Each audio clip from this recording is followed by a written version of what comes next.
This is 4.2 Logarithmic Functions, Part 1. So in 4.1, we discuss exponential functions. And so we see the basic exponential function right there. And then we see it graphed in red. We see the table there, and then some of the attributes that we knew about that basic exponential function. The domain was negative infinity to infinity. The range would be 0, not including, to infinity. And then we had that horizontal asymptote at y equals 0. So I'm just looking at this information right here. Well, now if you look to the right, you see the logarithmic function, and that's graphed in blue. And we see that the x and the y are flipped in the equation. So notice in red, we see y equals 2 raised to the x power, but over on the right side in blue, we see x equals 2 raised to the y power, right? And so a couple chapters back, we talked about inverse functions. And when we discussed inverse functions, it literally would just be the x and the y switched from one function to the other.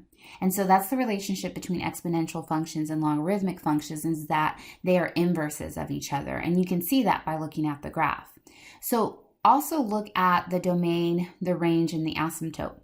So the domain is now 0 to infinity, which was the range on the exponential function. Should make sense because the x's and the y's are switched. The range is now negative infinity to infinity, which was the domain on the exponential function. And then instead of a horizontal asymptote at y equals 0, now we have a vertical asymptote at x equals 0. So where the y-axis runs, that's our vertical asymptote.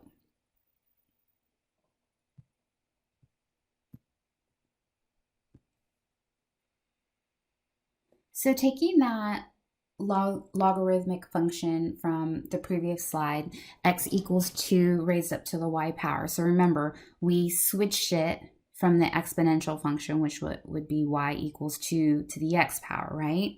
But now notice that it's switched. This is the same as writing log base 2 of x equals y, and I'm going to explain this, okay?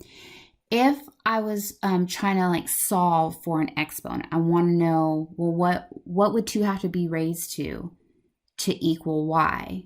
Well, where y is up here, that would be challenging to do unless I just knew it off the top of my head. Like if I was like, oh, 2 raised to the second power equals 4, right? But if they give me a number that I don't know, then I need to get that y out of there so that I can solve for it, okay? So when you're writing this, put log. The base here is still the base here. But in my mind, I always think, okay, I know my base is going to shrink, but they are both considered bases. So log base 2, I'm going to put the equal sign right here because we're about to fill it in. 2 raised up to what equals this value? So up here we said 2 raised up to y equals x. And that's how you will translate it from what we see up top right here to down here. So you have 2 raised up to the y power equals x. So when I'd fill that in, I'd say, okay, and now I have something here, here, and here. 2 raised up to the y power equals x. And if you get used to saying it that way, then when it's time to write it in the other form, it won't be so foreign. Otherwise, you'll just be like, wait, what goes where? I know there's a 2 somewhere. I know there's the, 2 still the base. But just remember that the base up here is still the base down here, but it's like a baby base, right? So let's go ahead and try to apply that. This is just another slide sort of reviewing what we saw up top. We see that the table is switched, right? So these are inverse functions. Whatever my x's were are now my y's and vice versa, and then we see that same graph that we saw up top. So exponential functions are directly related to these logarithmic functions because we're still dealing with the exponents, right? We're in fact just trying to write it in a different way. All right, so they give us g of x equals 2 plus log 3 of x. So let's talk about how to put this in our calculator.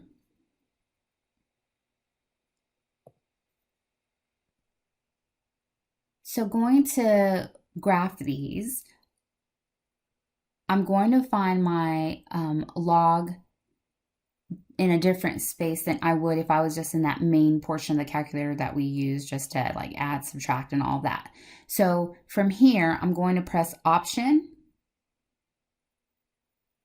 and then Calc, which is F2,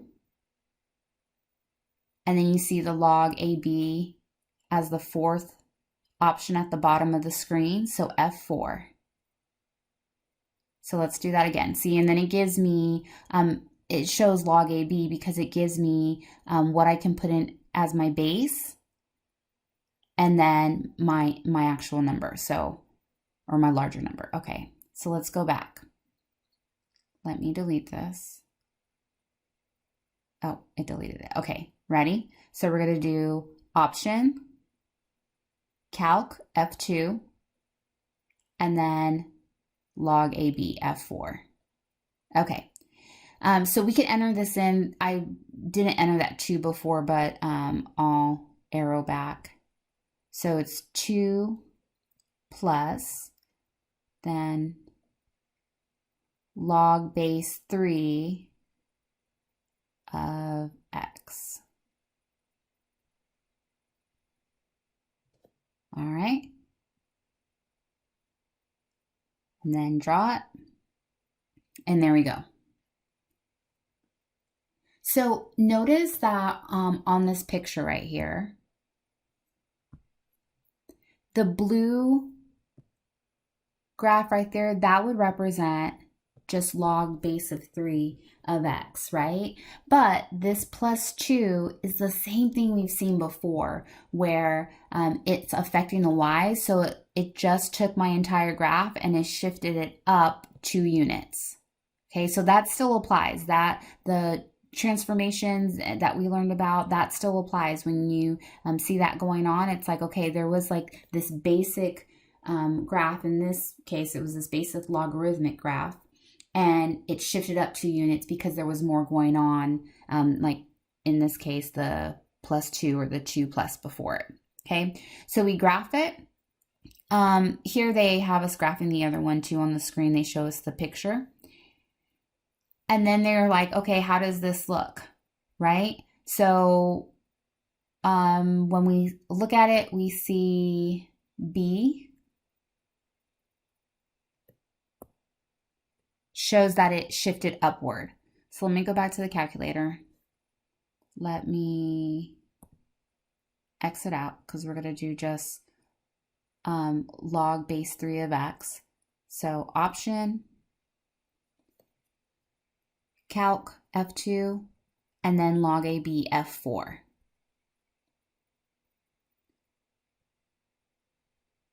And arrow over. There we go. Okay, so now I could see both of them.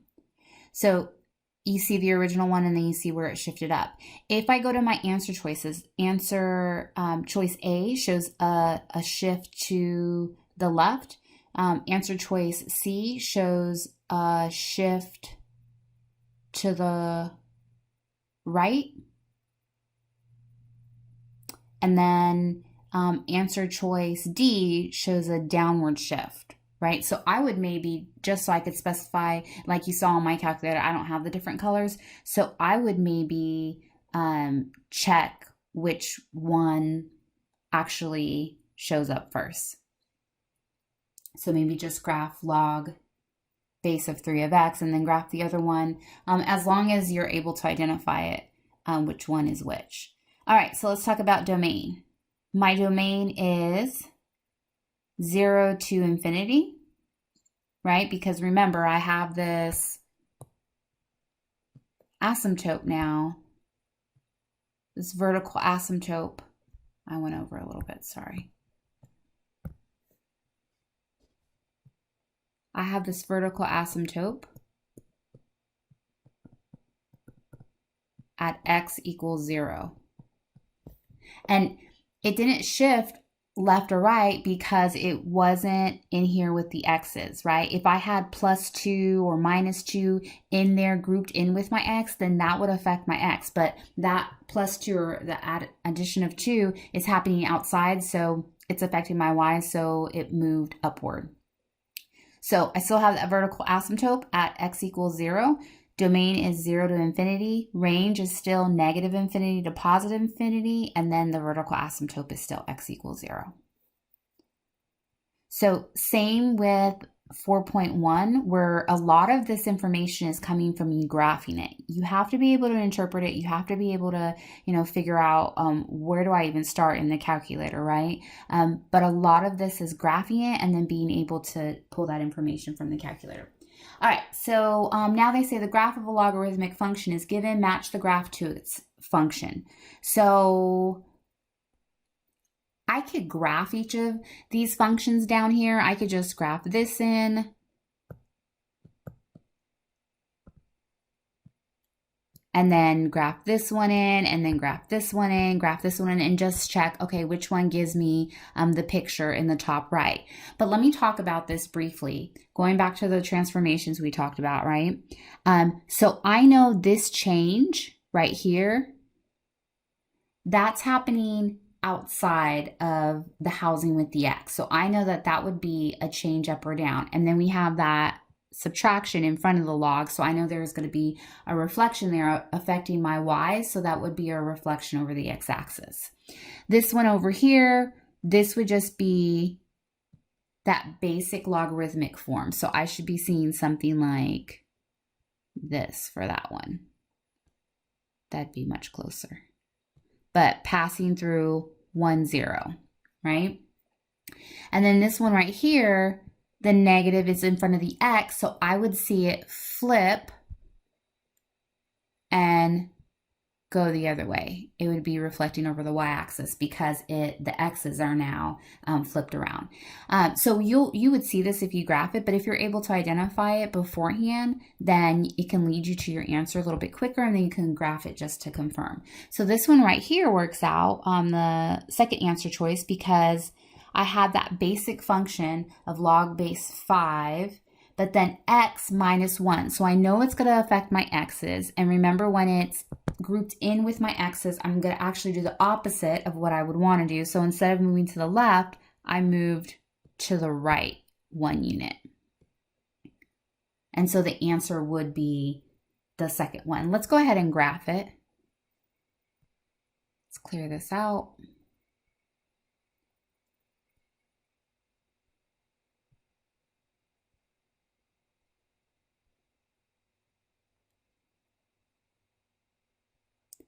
Option F2 for calc, then F4 for log AB. We do log base 5, and then of x minus 1.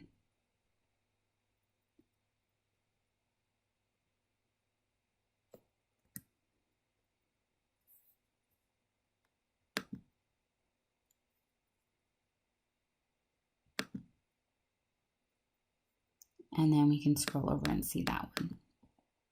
What you would be looking for your graph on your graph here is that it's not passing, and see it's even breaking off. So I would maybe change my window and play with it a little bit so that I can see more of that.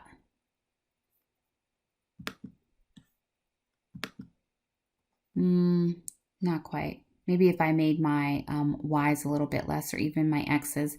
But I would definitely notice right here that it's not passing through 1, 0, right? It got shifted over to 2, 0. So that would give me a hint that, okay, it shifted to the right. That means my x's were affected. And I know that it's going to appear opposite, right? So instead of +1, because it went to the right one, we'd see -1. Okay, so this is just some characteristics and some limitations on the logarithmic definition. So b has to be greater than 0. So going back to 4.1, think about some of the limitations that we had, right? Because we talked about, well, if I have 0 raised to any power, it's still going to be 0. If I have 1 raised to any power, it's still going to be 1. So because logarithmic functions are directly correlated with exponential functions, you're going to have those same limitations. So it says if b is greater than 0 and b is not equal to 1, then y equals log base b of x means x equals b raised to the y. So remember, and I like to write it the other way around. So I'm going to flip this. Log base b of x equals y.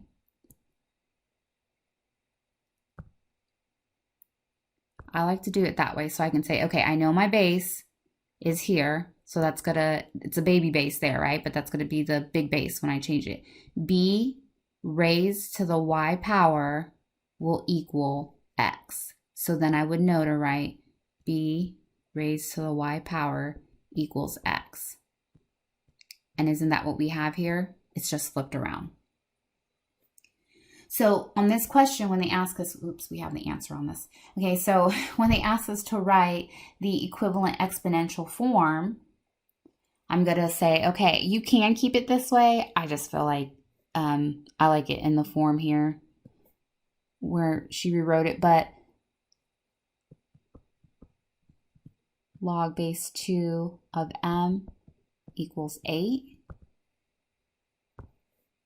So base of 2 raised to the 8th power equals m. So 2 raised to the 8th power equals m. Now notice here they're not telling you to calculate it, right? They're not saying, okay, go ahead and punch in 2 raised to the 8th power and put that in your calculator and give us a value. They're asking for the equivalent exponential form. So exponential form, it's like, oh, I have something up in my exponent. So I would just make sure that I understand what they're asking. And base of the logarithm becomes the base of the exponent. The bases stay the same.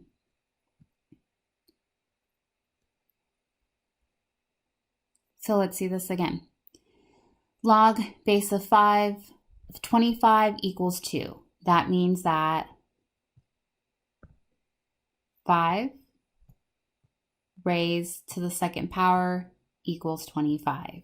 The way that we would write that in exponential form, the base of the log becomes the base in my exponential format.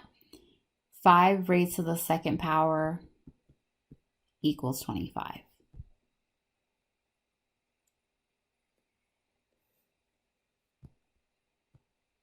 Okay, let's try this one.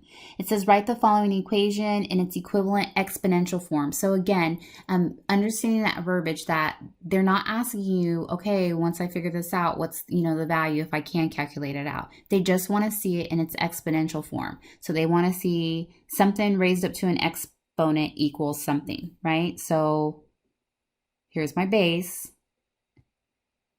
Raised to the y power equals 8. So 2 raised to the y power equals 8. Now, consider this. If I started from here, and let's say that I didn't know what power to raise 2 in order to get 8, that could be challenging for me to figure out. Like, let's say the number was much larger, then I would have to say, okay, 2 up to the 2nd power, 2 up to the 3rd power, 2 up to the 4th power, 2 up to the, and I would just I have to like guess and check, right? But by putting it in logarithmic form, do you see how we've pulled that exponent out right here? And so it would help us solve for that exponent. I could put log base 2 of 8 into my calculator and boom, it would immediately tell me, oh yeah, by the way, 2 raised up to the 3rd power equals 8.